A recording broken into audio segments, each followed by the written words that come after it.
বিসমিল্লাহির রহমানির রহিম। আসসালামু আলাইকুম রহমতুল্লাহ বরকাতু।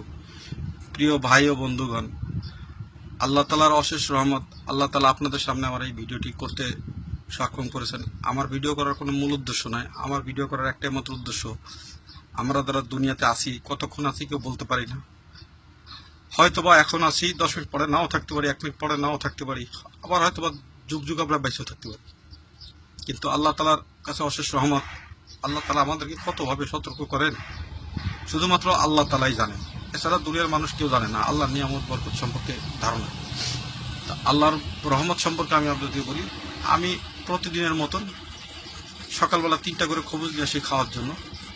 প্রতিদিনের ন্যায় আজও আমি সকালে 3টা খবুজ নিয়ে আসি খাওয়ার জন্য। আলহামদুলিল্লাহ 2টা খবুজ আমি বিসমিল্লাহর সহিত খাওয়ার চেষ্টা করি এবং 2টা খবুজ খাওয়ার জন্য আল্লাহ তালা আমাকে তৌফিক দান করেন। ইনশাআল্লাহ 2টা খবুজ খাওয়ার পরে যখন আমি 3য় খবুজে হাত দিই, তখন আমার খবুজে দেখেন ইয়া মোহাম্মদ লেখা আসছে। মোহাম্মদ, ইয়া মোহাম্মদ এই লেখাটি আসছে, আরবি অক্ষর। দেখে আমি খবুজটি খাই না, আমি রেখে দিই। আমি আরবি পড়তে পারি না, অবশ্য আমি আশেপাশে সবাইকে দেখাই, সবাই আমাকে বলে এখানে ইয়া মোহাম্মদ, এটা মোহাম্মদ দেখা যায়, এখানে ইয়া মোহাম্মদ দেখা যায়।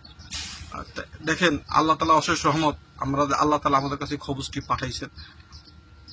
দুনিয়ায় এই রুটির জন্য আমরা কত দূরে আসছি, এই রুটির জন্য দেশ ছেড়ে বিদেশে আসছি, মা বাপ ভাই বোন ছেড়ে আমরা চলে আসছি। কত টাকা কামাই করি কিছুই থাকে না, কিন্তু এই দুনিয়াতে আমরা সবাই খালি হাতে চলে যাবো, কেউ কিছু নিয়ে যেতে পারবো না। তো সবার কাছে একটাই হলো আবেদন, আপনারা সবাই 5 ওয়াক্ত নামাজ পড়েন, দিনের কাজ করেন, আর আল্লাহর নাম নবীজির নাম জপেন। এই মোহাম্মদ ছাড়া আমাদের কোনো উপায় নেই, দুনিয়াতেও নাই আখিরাতেও নাই। দুনিয়ায় ক্ষমতা আছে, গায়ের জোর আছে, যতক্ষণ আছে ততক্ষণ। আল্লাহ তাআলা কবুল করার সঙ্গে সঙ্গে যখন আমি ইন্তেকাল ফরমাবো, আপনি ইন্তেকাল ফরমাবেন, আমাদের এই কান্ডারি এই মোহাম্মদ ছাড়া কেউ নেই। এই নামের উসিলাতে, এই নামের বরকতে আল্লাহ আমাদেরকে দুনিয়া এবং জান্নাত পার করুন।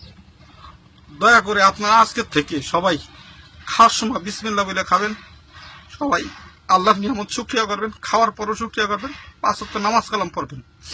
দয়া করে ভাই বোন সবাই, বন্ধু বান্ধব, কোনো হেদায়েত নেই ভাই। এই দুনিয়া যারা আছে ক্ষণিকের বন্ধু বান্ধব, কিন্তু পরকালের বন্ধু বান্ধব কেউ নাই আল্লাহ আর আল্লাহ রাসূল ছাড়া। সুতরাং আমরা দুনিয়াবী জীবনে আল্লাহ রাসূলের বলে তো আল্লাহ রাসূলের নিয়ামত শুকরিয়া আদায় করি এবং আল্লাহ রাসূলের নাম বেশি বেশি জপি।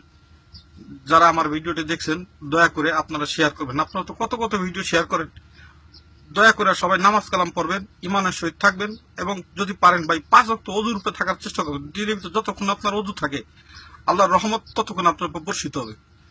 হয়তো আপনি এখন আসেন, একটু পরে থাকবেন না, যদি আপনি ওযু অবস্থায় থাকেন, মরলেও আপনি ইনশাআল্লাহ একিনের সহিত সহি সালামতে কলেমার সহিত মরতে পারবেন, আশা করি ইনশাআল্লাহ। এটা আল্লাহ রাসূলের হাদিসের কথা। সুতরাং ওযু নষ্ট হওয়ার সঙ্গে সঙ্গে ওযু করি, আযান দেওয়ার সঙ্গে সঙ্গে নামাজ পড়ি, সময় মতন আমরা সত্য কথা বলি, মিথ্যা কথা না বলি, কারো সম্পদ কারো কোনো কিছু আমরা অনিষ্ট না করি, আল্লাহর নিয়ামত শুকরিয়া আদায় করি। ওকে, খোদা হাফেজ। আসসালামু আলাইকুম ওয়া রাহমাতুল্লাহি ওয়া বারাকাতুহু।